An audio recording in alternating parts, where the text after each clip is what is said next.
Shalom teman-teman yang diberkati oleh Tuhan. Berjumpa kembali bersama saya di channel My God is Great. Teman-teman yang diberkati oleh Tuhan, di video kali ini adalah suatu tema yang sangat menarik di balik pengusiran Hagar dan Ismail. Apa yang terjadi setelah mereka diusir melalui keputusan Sarah dan bagaimana reaksi Abraham di dalamnya? Tentu kita tahu kisah ini di dalam Kejadian pasal 21, di mana Sarah pada masa tuanya mereka belum punya anak. Lalu Sarah memberikan Hagar yang merupakan pembantu atau hambanya kepada Abraham sehingga Abraham memperoleh suatu keturunan yang disebut dengan Ismail. Tetapi janji berkat itu diberikan kepada keturunannya, yaitu siapa? Kepada Sarah, yaitu Ishak. Lalu apakah Ismail tidak beruntung dalam hal ini? Tentu tidak. Tuhan pun akan mengingat janji-janjinya kepada manusia. Ya, di mana kepastian janji Tuhan itu berpihak juga kepada Hagar dan Ismail, sekalipun berada dalam situasi yang tampak tidak menguntungkan. Lalu bagaimana penjelasan daripada Dr. Bambang Nursena untuk memaparkan tentang tema yang sangat menarik ini? Mari saksikan video ini, tonton sampai akhir, dan jangan lupa untuk like, share, dan subscribe. Selamat menyaksikan, Tuhan memberkati. Awali dari Alkitab yang dicatat dalam Kejadian pasal 12, di mana Abraham diperintahkan oleh Tuhan untuk meninggalkan negerinya, meninggalkan tempat kelahirannya ke suatu tempat yang akan ditunjukkan kepadanya. Suatu tempat yang belum dia ketahui. Tapi Abraham berangkat karena tindakan imannya. Dan itulah yang menyebabkan Abraham digelari sebagai Abhama Aminim, bapak orang-orang beriman. Pada waktu itu yang namanya Ur-Kasdim di Mesopotamia, itu adalah pusat dari peradaban maju di zaman kuno. Dia disuruh pergi meninggalkan segala kenyamanan hidupnya tanpa dia lebih dulu mengetahui tempat itu di mana. Dan ternyata memang kehidupan Abraham itu harus singgah di satu negara ke negara yang lain dengan segala macam problematik yang dihadapinya. Nah, di dalam proses itu ternyata juga perjalanan hidup Abraham tidak semuanya mulus. Tuhan menjanjikan kepadanya sebagai bangsa yang besar, bangsa yang berketurunan banyak, sesuai dengan cita ideal masyarakat kuno saat itu. Pemujaan kepada kesuburan rahim itu menjadi ciri khas masyarakat kuno. Yang kedua, namanya akan masyhur. Dan itu terbukti dari generasi ke generasi. Bangsa yang mengklaim diri sebagai keturunan Abraham selalu menyebut namanya dalam doa. Orang Yahudi, orang Kristen, orang Islam. Orang Yahudi sebagai keturunan Abraham, dari Ishak dia selalu berdoa, Baruch atah Adonai Elohenu melek ha'olam, Elohi Abraham, Elohi Yitzhak, Elohi Yaakov. Allah yang disembah itu adalah Allah yang disembah Abraham, Allah yang disembah Ishak, Allah yang disembah Yakub. Perjanjian baru menggenapi apa yang dinubuatkan dalam seluruh perjanjian lama. Bahwa janji kepada Abraham selain masyhur menjadi berkat. Yang memberkati dia akan diberkati, yang mengutuk dia akan dikutuk, dan olehmu semua kaum di muka bumi mendapatkan berkat. Inilah yang disebut the messianic blessing, berkat Mesias, keselamatan bagi seluruh umat manusia. Dan ketika Yesus menggenapi itu, maka ayat Alkitab pun juga diawali dengan menyebut penggenapan sebagai putra Abraham. Sefer Toledot Yesua Hamasiah ben David ben Abraham. Inilah silsilah Yesus Kristus anak Daud, anak Abraham. Orang-orang Arab mengaku diri sebagai keturunan Abraham dari Ismail. Akhirnya melahirkan agama yang namanya Islam. Dalam sholat mereka juga selalu nama Abraham itu disebut. Kama sholaita ala Sayyidina Ibrahim wa ala ali Sayyidina Ibrahim. Artinya apa? Teks Alkitab ini digenapi, namamu akan masyhur. Kamu akan berketurunan banyak. Tetapi lewat peristiwa yang cukup panjang dalam hari-hari kehidupannya, janji Tuhan itu belum digenapi. Sampai-sampai dalam Kejadian pasal 15, Abraham mungkin setengah protes. Haruskah Eliezer orang Damaskus itu yang akan menjadi pewarisku? Tuhan katakan tidak. Lalu disuruh keluar mereka dari rumahnya, melihat bintang-bintang di langit. Hitunglah jikalau engkau bisa menghitungnya, itu nanti keturunanmu. Pasal 16 dikisahkan Sarah yang tidak sabar. Jadi ketika Abraham sudah merasa mantap bahwa janji Tuhan pasti genap, sekarang ganti istrinya. Engkau tahu, Tuhan tidak memberiku seorang anak. Karena itu ambillah hambaku itu, supaya aku mendapatkan anak dari dia. Hambaku orang Mesir, yang namanya Hagar.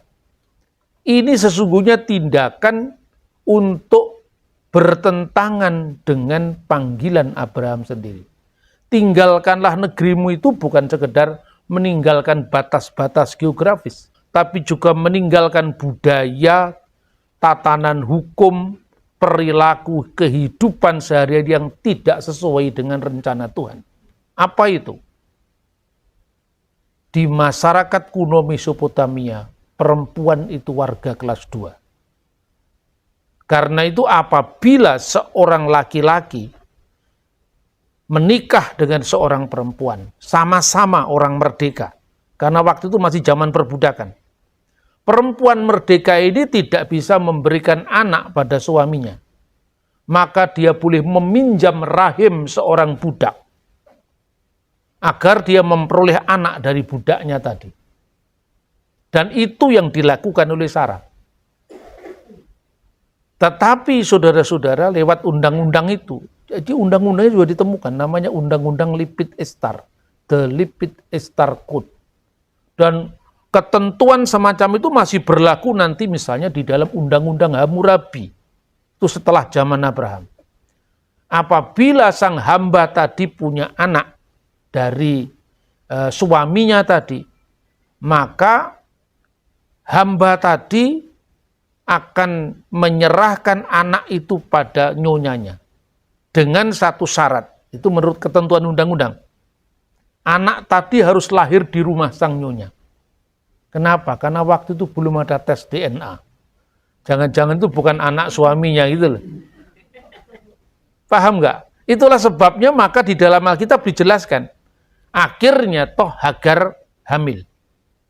Ya, setelah Hagar hamil, naluri seorang perempuan itu juga merasa bahwa ya sekalipun saya bukan perempuan merdeka, saya mungkin tidak secantik Anda, tapi saya lebih muda. Saya bisa punya anak sementara kau mandul, dan kemandulan bagi masyarakat Timur Tengah kuno adalah aib. Itulah sebabnya kenapa Sarah rela suaminya harus dibagi sama budaknya. Padahal di situ ada egoisme. Karena apa? Anak itu nanti statusnya menjadi anaknya. Hukum kuno memberikan solusi. Ketika anak itu lahir di rumah sang nyonya, maka ketika anak itu baru keluar dari perut ibunya, itu diterimakan kepada sang nyonya, bukan kepada ibunya. Dan sang nyonya tadi mengatakan, engkaulah anakku, dan pada hari ini aku memperanakkan engkau. Saat itu anak itu jatuh sebagai anaknya sang nyonya, bukan anak ibunya sendiri. Sementara ketika itu ibunya menebusnya dengan pembebasannya dari status sebagai hamba. Ini kemungkinan pertama. Kemungkinan kedua, Apabila akhirnya sang nyonya tadi punya anak setelah budaknya punya anak, maka warisan 2 kali lipat pada anak sang nyonya. Tetapi anak sang hamba tetap mendapatkan warisan karena dia juga anaknya. Tapi warisannya separuh dari warisan anak sang nyonya. Hak kesulungan ada pada anak sang nyonya, sekalipun dia tidak lahir lebih dulu. Ini hukum kuno sebetulnya. Dan saudara-saudara, dengan kita melihat aturan hukum kuno ini, kita bisa melihat betapa banyak teks-teks dan Alkitab yang kita bisa pahami lebih jelas dan jelas lagi. Satu contoh, ketika Hagar kemudian mengandung, dia memandang rendah nyonyanya kan, diusirlah dia, itu sesuatu yang manusiawi. Ketika diusir, malaikat menemui dia. Hagar, dari mana asalmu dan kemana pergimu? Kembalilah kamu kepada nyonyamu, biarlah kamu ditindas olehnya. Loh, ini firman Tuhan kok memberikan izin pada penindasan. Kalau orang modern memahami tidak dalam konteks budaya dan hukum zamannya, orang akan bingung. Tujuannya apa? Disuruh kembali ke rumah sang nyonya. Karena supaya Ismail yang tidak ikut berdosa tetap menjadi anak Abraham. Sebab kalau di luar rumah Sarah, maka anaknya Abraham ini tidak status jadi anak Abraham lagi. Dan itu juga ada dalam undang-undang kuno itu. Apabila anak itu lahir di rumah sang nyonya, dan ketika anak itu bisa memanggil atau sempat memanggil ayahnya sebagai ya bapa, maka anak itu menjadi anak sang bapa. Kalau tidak, status anaknya Ismail akan hilang. Betapa sedihnya kita menggambarkan Hagar ketika mendapatkan pengalaman itu. Tetapi Tuhan punya planning yang lebih daripada apa yang dipikirkan oleh Hagar. Karena Ismail tidak ikut salah. Apa salahnya Ismail? Dia tidak minta lahir di dunia kan? Itu kan karena persekongkolan 3 pihak ini. Ya, kenapa Sarah mau? Karena Sarah ingin menebus aibnya dari kemandulan. Kenapa Hagar mau? Kapan lagi dia naik kelas? Kalau bukan memanfaatkan tawaran sang nyonya. Kenapa Abraham mau? Jawabannya lebih mudah kalau ini. Iya kan? Ini semua adalah dunia manusia yang bisa jadi Alkitab itu bukan tokoh-tokoh yang seolah-olah itu di luar sejarah. Dia benar-benar berakar pada sejarah. Nah, saudara-saudara, kemudian Ismail pun lahir sebagai anak laki-laki yang perilakunya seperti pere Adam, keledai liar. Itu disebutkan dalam Kejadian pasal 16. Itu sebetulnya hiburan sekaligus jantra ketentuan masa depan tentang anak yang dilahirkan Hagar. Kira-kira seperti ini. Hagar, kamu memang hamba. Tetapi lihat, apabila engkau taat pada firman Tuhan, kira-kira seperti itu. Anakmu nanti akan lahir sebagai pere Adam. Sebagai anak yang perilakunya seperti keledai liar. Artinya apa? Kehidupan nomaden yang keras. Jadi kalau ibunya adalah perempuan hamba, maka anaknya akan menjadi bapak padang gurun. Dengan kehidupannya yang sangat keras, tetapi bebas. Tidak terikat seperti ibunya. Makanya karena kehidupan padang gurun, konsekuensinya tangan tiap-tiap orang akan melawan dia dan tangan dia akan melawan tiap-tiap orang. Itu sesungguhnya bukan selalu bercitra negatif. Tapi karena itu konsekuensi dari kehidupan padang gurun. Orang-orang Arab itu punya pepatah tentang waktu. Al-waktu bis-saif. Waktu itu berjalan bersama pedang. Artinya kehidupan yang keras. Kalau Anda tidak bacok, ya dibacok duluan. Kira-kira seperti itu. Beda dengan budaya masyarakat barat yang sudah maju. Maka bunyinya apa? Time is money. Waktu adalah uang. Waktu itu untuk produktivitas. Kalau masyarakat Indonesia yang di bawah buayan nyur melambai, alon-alon waton kelakon. Belanda masih jauh, ya kan? Jadi waktu, perumpamaan tentang waktu itu muncul karena budaya kita sehari-hari. Ismail pun akhirnya bertumbuh menjadi anak dewasa. Abraham ketika Ismail lahir, itu umurnya 86 tahun. Ya kan? Abraham sudah enjoy dengan anaknya itu, maka dia lupa janji Tuhan yang pertama. Bahwa dia akan mengandung dari Sarah. Dia akan punya anak dari Sarah. Keturunannya itu dari Sarah. Jadi keturunan yang dijanjikan menjadi bangsa yang besar, olehmu semua kaum di muka bumi akan mendapatkan berkat, itu bukan dari Hagar. Karena Hagar tidak difirmankan Tuhan sebelum kejadiannya. Sarah sudah ditentukan. Dalam pasal 12, ketika itu kan Hagar belum hadir dalam kehidupan rumah tangga Abraham. Biarlah Ismail ini hidup di hadapan hadiratmu. Tapi Tuhan mengatakan tidak. Yang disebut keturunanmu dari Sarah. Tetapi karena Ismail itu juga anakmu, maka dia tetap menjadi bangsa yang besar. Jadi janji itu kalau dipilah menjadi bangsa yang besar, diberikan pada Abraham, juga diberikan kepada Ishak, juga diberikan kepada Ismail, juga diberikan kepada Yakub. Tetapi untuk teks yang berbunyi terakhir, ayat terakhir dari ayat 3 pasal 12, olehmu semua kaum di muka bumi akan mendapatkan berkat. Anda cari di Alkitab, tidak untuk Ismail. Teks itu hanya bagi Abraham, Ishak, dan Yakub. Olehmu semua kaum di muka bumi akan mendapatkan berkat. Tidak pernah diberikan kepada Ismail. Ayat-ayatnya jelas dalam kitab Kejadian. Kepada Abraham dijanjikan itu. Setelah Abraham mengorbankan Ishak karena imannya, janji itu diulangi, oleh keturunanmu semua kaum di muka bumi akan mendapatkan berkat di Kejadian 22. Kepada Ishak juga seperti itu. Kepada Yakub juga seperti itu. Karena itu doa Yahudi itu berbunyi, Baruch atah Adonai Elohenu melek haolam. Terberkatilah engkau ya Tuhan, Allah kami Raja yang kekal, Elohe Abraham, Elohe Yitzhak, Elohe Yakub. Allah Abraham, Allah Ishak, Allah Yakub, tidak ada Allah Ismail. Jangan ditambah-tambah. Karena ini jalur mesianik. Maka doa Yahudi tidak ada kata Allah Ismail, bukan diskriminatif. Karena ini adalah saluran berkat yang olehnya semua kaum di muka bumi mendapatkan berkat lewat Abraham. Abraham turun kepada Ishak, Ishak turun kepada Yakub, Israel dan seluruhnya. Baru kemudian semua bangsa di muka bumi dilibatkan.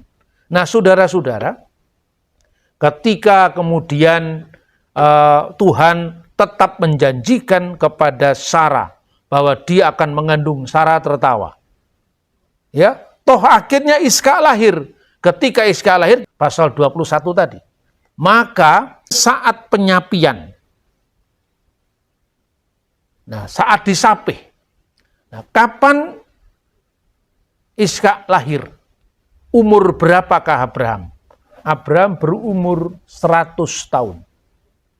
Ishak lahir, Abraham berumur 100 tahun.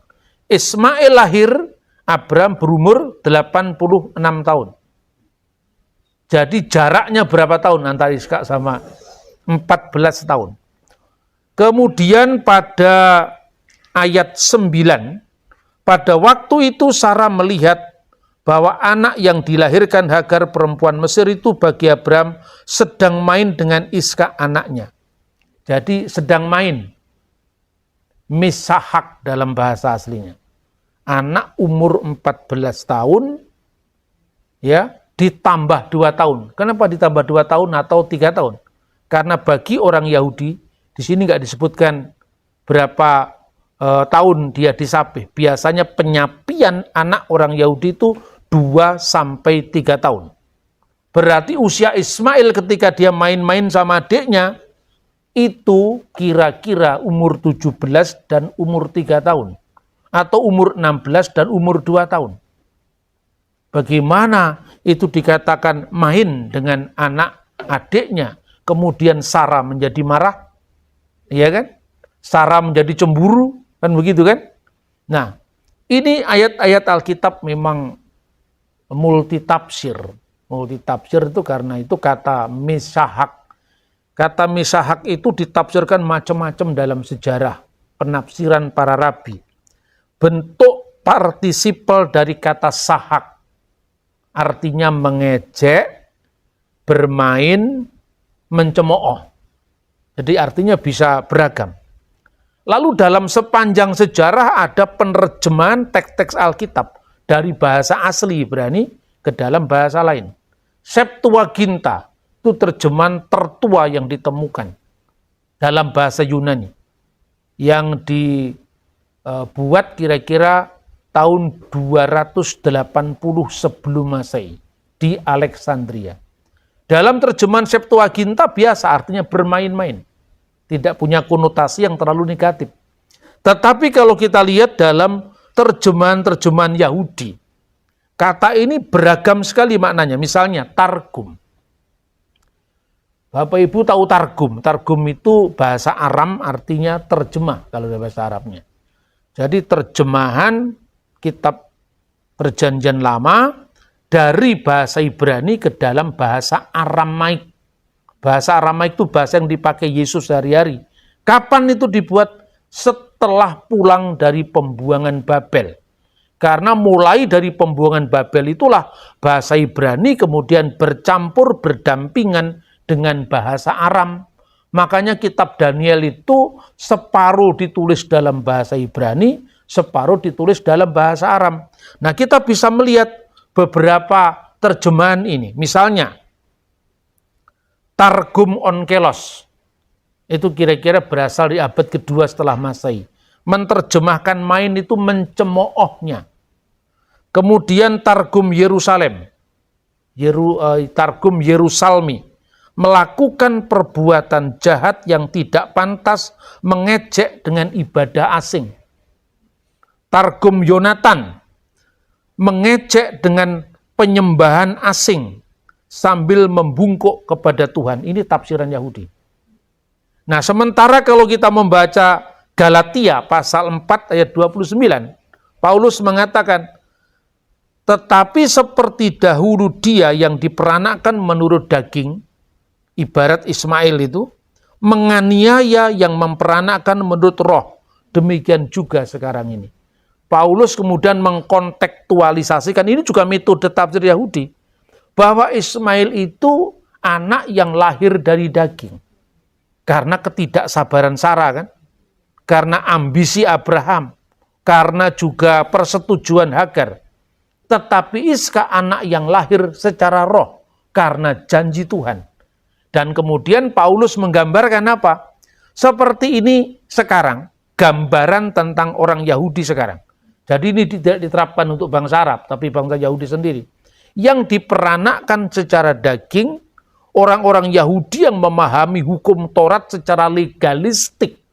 Itu menganiaya orang-orang yang memahami Taurat secara rohani, yaitu orang Kristen.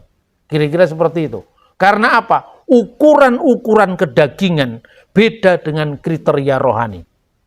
Jadi artinya sejak zaman dahulu teks yang berbunyi mesahek itu juga dimaknai dengan beragam. Makanya kalau sekarang ini banyak orang-orang Islam yang khususnya yang para polemikus ya, yang memakai teks-teks Alkitab untuk membenarkan klaim-klaim teologis mereka. Menghadapi begini juga bingung sendiri. Kenapa? Katanya sekarang kan dikembangkan khususnya ya, Islam itu lebih dekat daripada Yahudi ketimbang kepada Kristen. Mulai ada sekarang kelompok-kelompok gitu. Ya, terus kemudian seorang rabi Yahudi yang namanya Tovia Singer mulai berdekatan dengan teman-teman Muslim. Padahal mungkin itu politik juga itu. Gitu? Ya, karena orang Indonesia itu kan mayoritas Islam, jadi selama ini kan tentang Israel semua kan, sebagian besar kan tentang Israel sampai bola pun juga ditentang kemarin itu kan, ya. Jadi kalau mereka mengatakan lebih dekat terus kemudian mengembangkan tentang narasi Ismail dalam Alkitab, itu senjata makan tuan. Karena apa? Ismail di situ digambarkan oleh tafsir Yahudi jatuh pada Abu Dazarah. Abu Dazarah itu penyembahan asing. Itu bukan sekedar mengejek, bukan sekedar, kalau tafsir tertua kan mengejek itu. Ya, Septuaginta itu hanya main-main biasa. Tapi ada tafsir-tafsir Yahudi yang lebih tendensius terhadap Ismail. Yaitu apa? Mengejek dengan penyembahan asing dan membungkuk di depan Tuhan. Itu seperti mencampurkan agama, sinkretisme, penyembahan kepada Allah Israel dicampur dengan perilaku asing, perilaku penyembahan asing. Nah, kalau teks ini kemudian disejajarkan dengan polemikus Islam, itu senjata makan tuan. Karena di sini Ismail tidak digambarkan bersih, tapi digambarkan turut dalam penyembahan berhala. Nah, kemudian saudara-saudara, ketika itu Sarah kan mengatakan, usirlah anak itu, hamba perempuan itu beserta anaknya. Dia tidak mau mewaris bersama dengan bersama dengan Ismail, anaknya itu. Kemudian apa yang terjadi? Kemudian Abraham sebal, tentu hati seorang bapak bagaimanapun juga anaknya diusir kan juga sebal hati kan. Tapi kenapa Tuhan mengatakan, jangan sebal hatimu Abraham. Apa yang dikatakan oleh Sarah itu supaya dipenuhi. Kenapa demikian? Rupanya Tuhan memiliki plan untuk kedua anak Abraham ini. Kalau seandainya pengusiran itu tidak terjadi, maka janji Tuhan kepada Ismail akan menjadi bangsa yang besar tidak bisa digenapi. Kan Ismail itu menjadi bapak padang gurun. Ya, Bene Hamidbar, anak-anak padang gurun. Sementara satunya Bene Yisrael. Mereka kan hidupnya berdampingan. Wilayahnya itu kan berdampingan. Lah kalau keluarga itu tinggal terus satu, kan janji itu tidak bisa digenapi. Maka jangan sebal hatimu. Sekalipun itu tidak mengenakkan, ya, kemudian diusir. Nah, kemudian teks berikutnya kita bisa membaca pada ayat ke-14. Keesokan harinya pagi-pagi Abraham mengambil roti serta sekirbat air dan memberikannya kepada Hagar. Ia meletakkan itu beserta anaknya di atas bahu Hagar. Kemudian disuruhnyalah perempuan itu pergi. Maka pergilah Hagar dan mengembara di padang gurun Berseba. Nah, ini pertanyaannya ya. Teks ini bagaimana ini? Meletakkan sekirbat air dan roti serta anaknya di bahu Hagar. Nah, Ismail sudah umur 16 tahun masih diletakkan di pundaknya. Masuk akal enggak? Enggak masuk akal. Lalu orang menyerang Alkitab ini. Padahal sebenarnya memang maknanya bisa dua. Artinya apa? Memberikan roti dan sekirbat air dan anaknya itu. Teksnya hanya begitu. Itu bisa berarti roti dan sekirbat air secara jasmani, artinya physically, diberikan di atas bahu Hagar. Dan tanggung jawab terhadap anaknya ini juga terletak di bahu Hagar. Karena dia tidak punya bapak. Maka ibu akan menggantikan posisi bapak sebagai single parent. Itu makna yang pertama. Dan itulah makna yang dipilih oleh Lembaga Alkitab Indonesia dengan terjemahan baru. Tapi kalau Anda membaca teks ini, Alkitab terjemahan baru edisi 2. Ya, ini bunyinya menjadi seperti ini. Keesokan harinya pagi-pagi Abraham mengambil roti serta sekantong air, memberikannya kepada Hagar dan meletakkannya di atas bahunya. Jadi yang diletakkan di bahu Hagar itu roti dan sekantong air. Lalu bersama anak itu disuruhnyalah pergi. Hagar kemudian pergi dan mengembara di padang gurun Berseba. Kok bisa Alkitab diubah-ubah loh? Yang diubah-ubah kan bukan Alkitab. Yang direvisi itu terjemahan. Ini seringkali banyak orang-orang polemik itu mengatakan Alkitab kok diubah-ubah. Teks aslinya tidak berubah. Teks aslinya berbunyi demikian. Wa yaskem Abraham baboker. Maka bangunlah Abraham pagi-pagi benar. Wazikah lechem, dan diambilnya roti, wahemet mayim, dan sekirbat air, wayiten el Hagar, dan meletakkan pada Hagar sam al sikmah, di atas baunya, wiet hayelet, dan anak itu. Di atas baunya tadi roti dan sekirbat air, dan anak itu bersama ibunya disuruh pergi, karena kata hayelet itu setelah roti dan air. Nah, ini memang rumit yang seperti ini, tapi daripada nggak diceritakan, lebih baik saya ceritakan, ya kan? Jadi terjemahnya dua-dua benar. Kalau diletakkan di atas bau Hagar itu roti, sekirbat air, dan anaknya, maknanya roti dan sekirbat air diletakkan di bau Hagar secara fisik. Anaknya diletakkan di bau Hagar sebagai tanggung jawab seorang ibu yang mengasuh anaknya sendiri. Dan itu terbukti apa? Sampai tuntas Ismail dinikahkan dengan perempuan Mesir sesuai dengan pilihan ibunya. Jadi tugas bagi seorang Timur Tengah kuno, khususnya orang Yahudi, atau yang diperistri oleh orang Yahudi atau di Timur Tengah kuno seperti bapak-bapak leluhur. Seorang anak laki-laki itu bisa bebas dari keluarga bapak ibunya ketika dia menemukan seorang perempuan dan menjadi satu daging adanya. Itu selesai tugas orang tua. Dan tugas itu diemban oleh Hagar sebagai single parent. Nah, saudara-saudara, tapi namanya tafsir itu ya macam-macam ya. Tafsir itu kan kadang-kadang berkembang sesuai dengan zaman. Nah, kita kan telusuri tafsir-tafsir itu. Pada kira-kira abad-abad pertama Masehi, itu nama Ismail itu masih netral. Tapi kemudian bangsa Yahudi waktu itu kan ada konflik dengan orang Edom. Ya, kadang-kadang konflik dengan orang Arab gitu. Itu mempengaruhi tafsirnya. Nah, makanya tafsir itu tidak mutlak. Yang mutlak ini firman Tuhan ini. Karena firman Tuhan tidak mengucapkan apa-apa. Apakah benar Ismail menyembah berhala? Tidak ada teksnya di situ. Bahkan kalau kita lihat naskah-naskah kuno Alkitab termasuk terjemahan Septuaginta, tidak ada kesan Ismail menyembah berhala. Tapi kenapa muncul Ismail menyembah berhala ini? Ini kan tafsiran para rabi. Makanya saya bilang, kalau ada polemik Islam suka dengan ayat ini, dikait-kaitkan dengan Ismail dan jurusannya nanti kepada Nabi Muhammad, itu senjata makan tuan. Karena di sini Ismail tidak digambarkan berakidah bersih, tapi turut dalam penyembahan berhala. Ini kalau yang diambil tafsirnya para rabi tadi. Nah, apa yang dikatakan di sana? Abodazarah, dengan penyembahan ilah-ilah asing. Dan kata mengembara, itu ada rabi juga yang menafsirkan jatuh pada penyembahan berhala. Lalu muncul sebetulnya problem utamanya apa teks itu?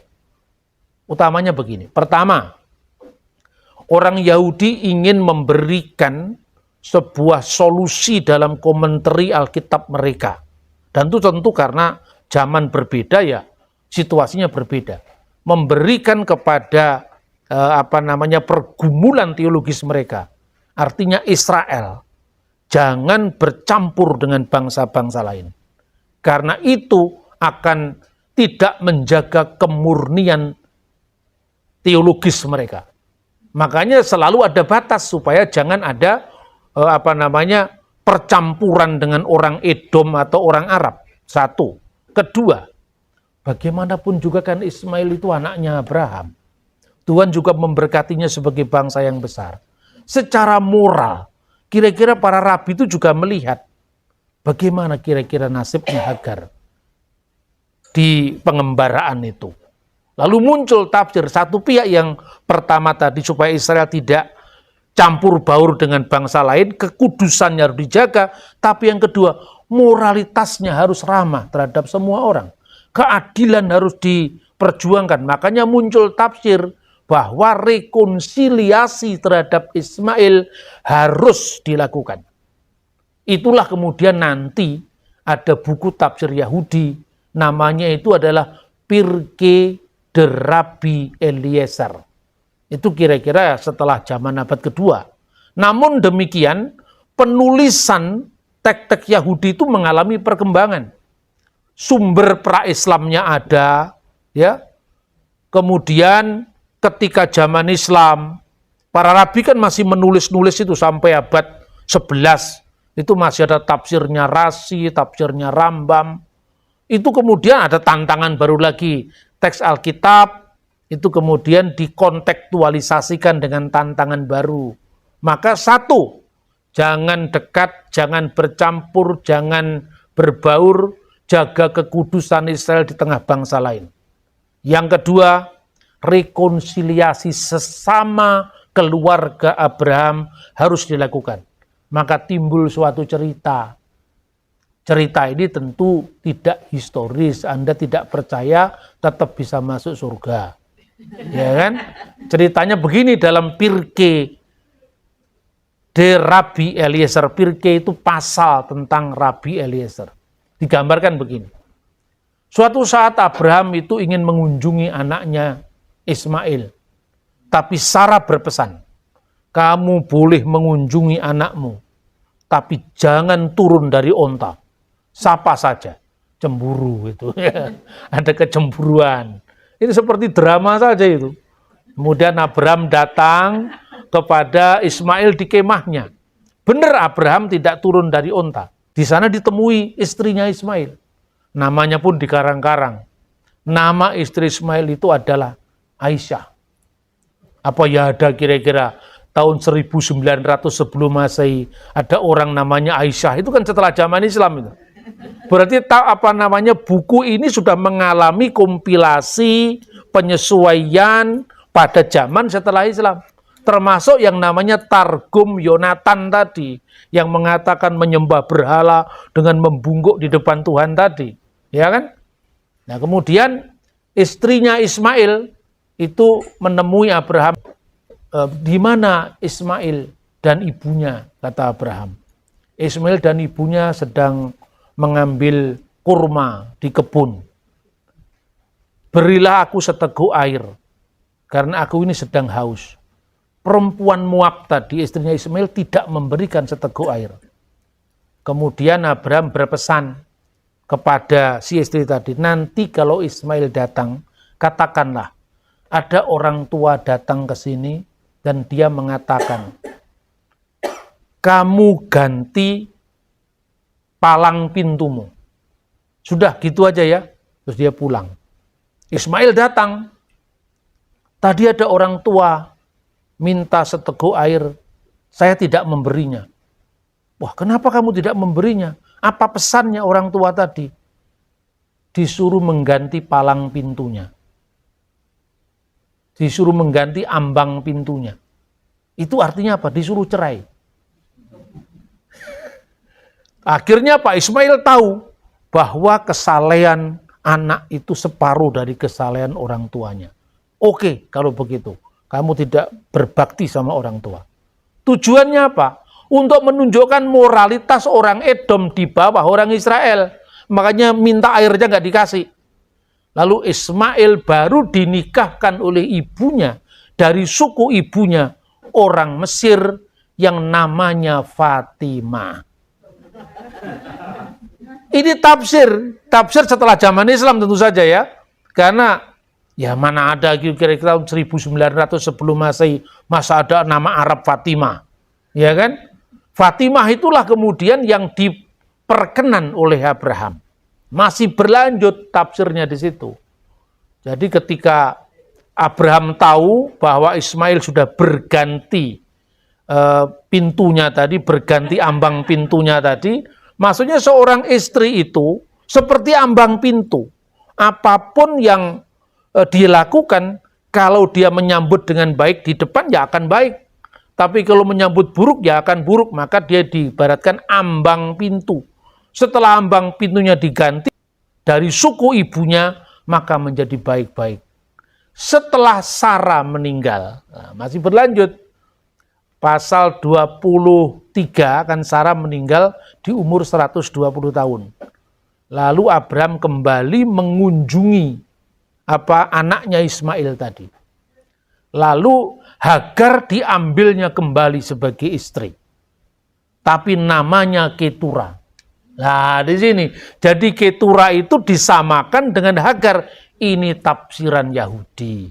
Jadi Anda percaya juga boleh, silakan. Wong Alkitab tidak menyebut Hagar itu adalah Ketura. Ya. Tapi kalau Anda percaya tetap bisa masuk surga. Karena ini bukan Alkitab. Saya hanya mau cerita ini bahwa tafsir itu beragam. Kemudian Ketura itu dianggaplah sama dengan Hagar. Apa pesannya? Orang Yahudi itu monogami. Tuh dia lihat teksnya. Masa yang begini? Nambah istri lagi itu kira-kira tidak pantas menurut moralnya mereka itu. Padahal tentu moralitas zaman Abraham itu berbeda dengan moralitas zamannya para rabi yang menulis kira-kira setelah zaman Islam itu. Sudah beragam ya. Jadi kadang-kadang kita ini tidak bisa membedakan tafsir ini muncul tahun berapa, konteks sejarahnya apa, pesan teologis di belakang itu apa. Nah, dengan kita memahami teks-teks semacam ini dengan konteks zamannya, tafsir itu munculnya dari abad berapa, kita bisa melihat bahwa teks Alkitab ini inginnya selalu direlevankan dengan tantangan yang baru. Tetapi saya selalu mengajarkan, historisitasnya tetap harus kita lihat. Karena apa? Sejarah yang penuh bukti adalah mitra bagi iman yang penuh bakti. Iman itu harus menyejarah. Karena itu saya sampaikan, apa kira-kira tahun 1900 sebelum Masehi ada orang perempuan gadis namanya Fatimah dan Aisyah. Saya tidak percaya itu. Itu berarti teks itu muncul paling tidak setelah hubungan Yahudi dengan Arab. Atau lebih telat lagi setelah zaman Islam. Kan itu bukan Alkitab. Itu tafsiran para rabi yang dikompilasikan terus dari zaman ke zaman dan selalu berkembang. Termasuk yang namanya Targum Yonatan. Targum Yonatan itu munculnya mungkin abad ke-8. Tapi kalau Targum Onkelos, itu terjemahan Aram dari Perjanjian Lama, itu mungkin saja pada abad kedua, karena memang kelihatan sekali kan, dari teksnya itu, bahasa yang dipakai, suasana zaman yang melatar belakangi penerjemahan itu. Dan yang namanya Targum itu mirip dengan terjemahan dinamis. Kalau dalam bahasa Inggris itu mungkin dibandingkan dengan Today English Version, Contemporary English Version, seperti itu loh. Di situ apalagi yang lebih bebas lagi, Living Bible, kira-kira seperti itu. Nah, kiranya orang-orang yang sering ngutip-ngutip Alkitab tanpa melihat konteksnya, khususnya mereka-mereka yang tidak mengimani Alkitab, segera bertobat dari langkahnya itu. Karena apa, itu memang tidak cocok dengan agama apapun juga. Kalau ditafsirkan kan nggak boleh dengan semaunya sendiri. Tuhan memberkati kita. Semoga firman Tuhan ini lebih menuntun lagi kita dalam menemukan kebenaran dalam Kristus. Amin.